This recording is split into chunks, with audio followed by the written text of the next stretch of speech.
It's easy to identify anxiety and depression in low income, but there's definitely a growth even within high income households.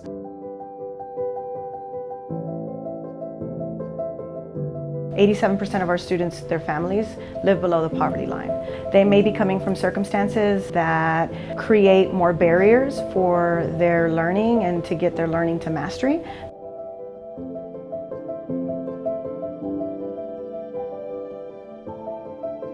For my students that I work with, my biggest fear is incarceration. So students who were participating in legal activity or who had parents that were incarcerated, they tend to follow that path. I've had a student who had an older sibling, try to do much intervention with her, but she ended up being incarcerated.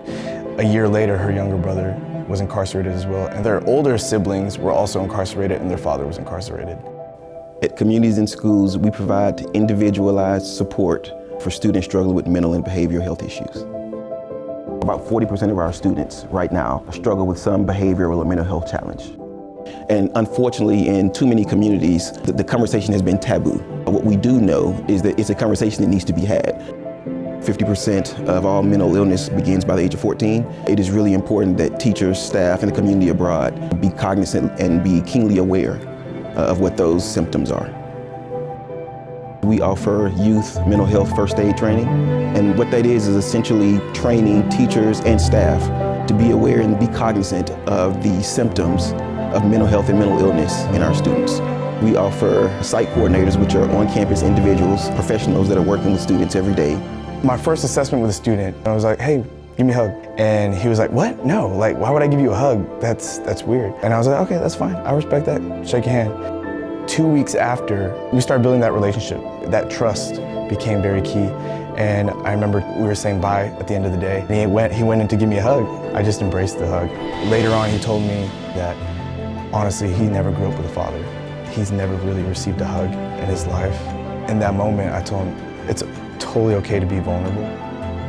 I was really a kind of a problem child, I guess, so if I wouldn't have had an advocate to speak up for me and put me in the right classes, put me with other smart kids to kind of shape that path for me, I really don't know what would have happened. 85% of the students that we serve improve in academics, behavior, and attendance.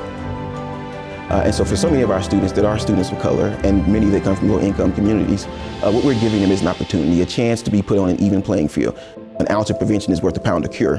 The earlier that we begin having these conversations and training teachers, et cetera, the better off we're going to be long-term.